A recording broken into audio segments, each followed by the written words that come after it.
Nous allons voir un nouveau tutoriel sur jeanpierrevillette.com sur BP Auto-entrepreneur 2020 sur tout ce qui concerne l'ergonomie et la navigation.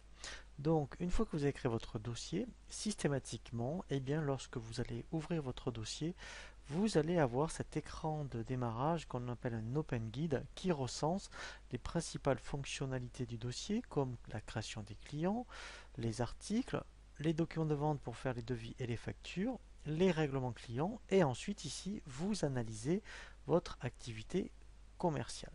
Donc moi, je vous invite vraiment à utiliser ici ce qu'on appelle ce menu de navigation à gauche. Donc, pour chaque option, vous voyez, donc comme menu vente par exemple ou article, donc vous allez avoir ici certaines options. Donc, comme vous pouvez le constater, il y a beaucoup d'options donc sur chaque menu. Donc au début, vous allez peut-être passer un peu de temps à naviguer donc sur les différents menus. Pour gagner du temps, vous allez pouvoir vous personnaliser donc le logiciel et vous créer des je dirais des raccourcis, des favoris comme lorsque vous êtes sur internet.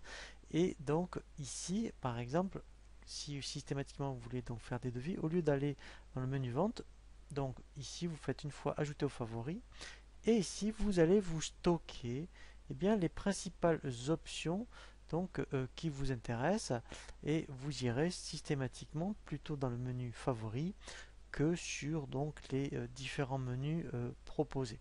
Alors pourquoi aussi je vous invite à utiliser ce menu de navigation, parce que effectivement vous voyez vous avez ici des tâches et vous verrez que pendant la formation à un moment donné, je vous parlerai de certaines options que vous trouverez uniquement ici et que vous ne trouverez pas du tout, vous voyez, dans le menu horizontal. Donc c'est pour ça que je vous invite à utiliser ce menu de navigation. Alors au début, c'est vrai, on est un petit peu perdu parce qu'il y a beaucoup d'options, mais c'est vrai que si vous recensez la majorité des options dans le menu favori, vous allez gagner du temps. Et après, vous verrez que ici, vous allez être vraiment, je dirais, satisfait donc d'utiliser le menu de navigation, puisque ici, vous trouverez certaines options dans le menu tâches que vous ne trouverez pas du tout dans le menu horizontal.